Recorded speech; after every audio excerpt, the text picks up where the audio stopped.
Je vais vous raconter une petite histoire. Celle de la perte de ma reine, ma mère. Elle représentait toute une vie pour moi. Tout a commencé par une matinée pleine d'espoir.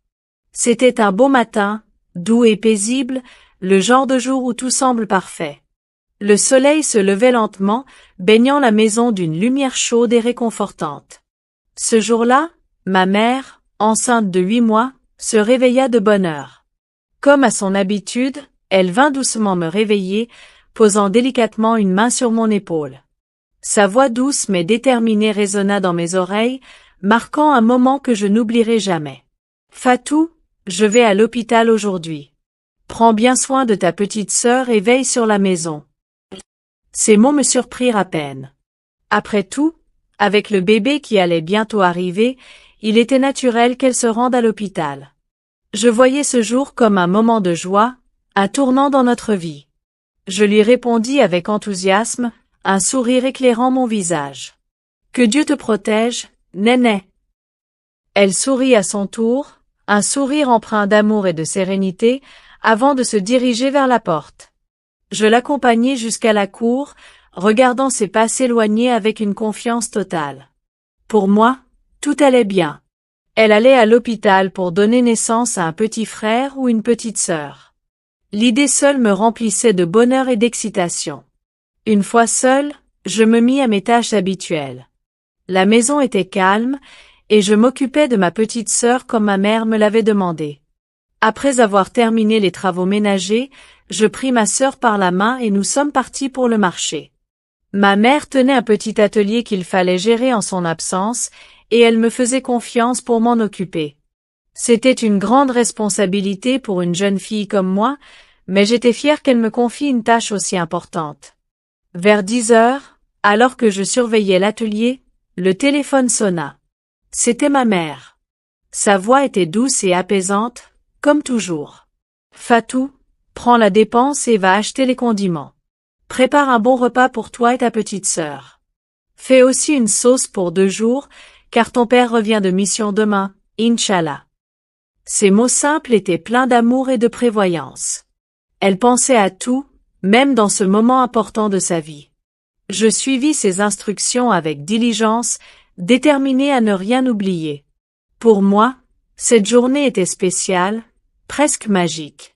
J'attendais avec impatience son retour, imaginant la joie de découvrir le bébé. Le pressentiment. La matinée s'écoula tranquillement. Je m'occupais de l'atelier, préparais les repas, et veillais sur ma petite sœur. Chaque moment semblait empli d'une anticipation joyeuse. Mais au fond de moi, un étrange pressentiment commençait à s'installer, une sensation que je ne parvenais pas à expliquer. Vers 15 heures, n'y tenant plus, je décidai d'appeler ma mère pour prendre de ses nouvelles. Sa voix, toujours aussi calme et rassurante, apaisa mes inquiétudes. « Fatou, je vais très bien. Ne t'inquiète pas, je rentre demain matin, Inch'Allah. » Ces mots furent comme une mélodie pour mes oreilles. Ma mère allait bien, et tout se passait comme prévu. Je me sentis soudain légère, débarrassée de cette sensation étrange qui m'avait envahie. Le soir venu, je fermai l'atelier et rentrai à la maison avec ma petite sœur. Nous passâmes la soirée ensemble, discutant et riant comme d'habitude.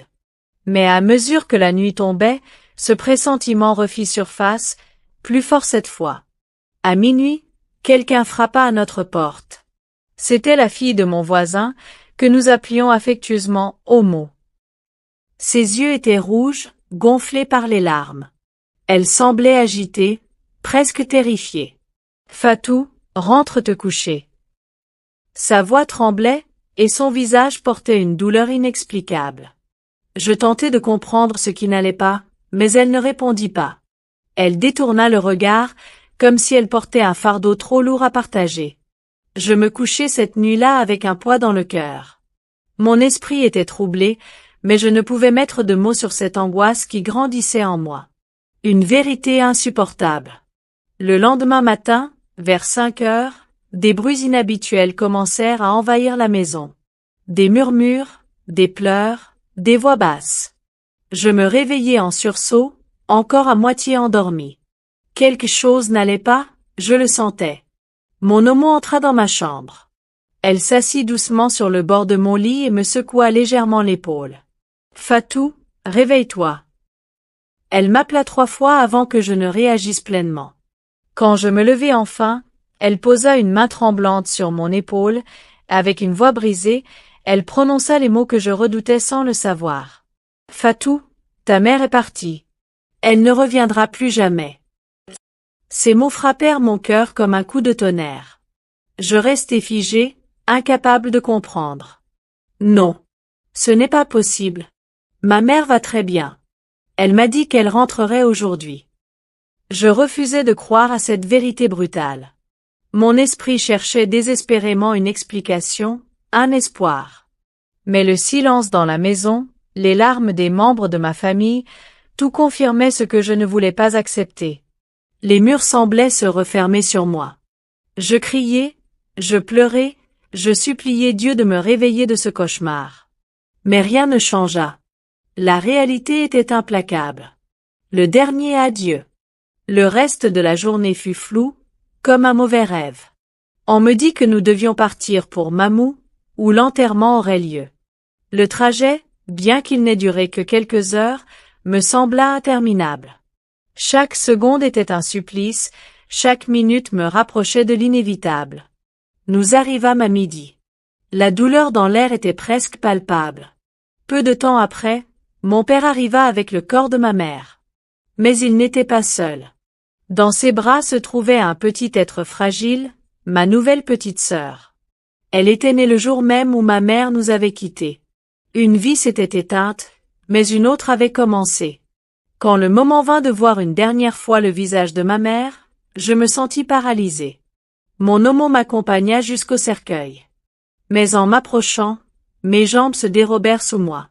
La douleur, l'émotion, tout était trop fort. Je perdis connaissance avant de pouvoir lui dire adieu. Quand je repris mes esprits, il était déjà trop tard. Ils avaient emporté le corps pour l'enterrer. Je n'avais pas pu lui dire au revoir, pas une dernière fois. Une douleur qui ne s'efface pas. Cette nuit-là, je me suis sentie perdue. La douleur dans mon cœur était insupportable, un vide immense que rien ne pouvait combler. Comment pouvais-je continuer sans elle? Ma mère, ma reine, celle qui représentait tout pour moi, n'était plus là. Cela fait maintenant 7 ans qu'elle nous a quittés. Chaque jour, je ressens son absence comme si c'était hier. Mais malgré tout, je me suis juré de rester forte. Ma mère avait un rêve, me voir réussir. Elle voulait que je sois une femme forte et accomplie, et je m'accroche à cette promesse. Je prends soin de ma petite sœur avec tout l'amour et la patience qu'elle m'a appris. Chaque jour, je prie pour elle, pour que son âme repose en paix. Que ton âme repose en paix, maman. Tu seras toujours ma reine. Amin. Rejoins-nous dès maintenant. Ne manque aucune histoire, aucun contenu inspirant ou utile.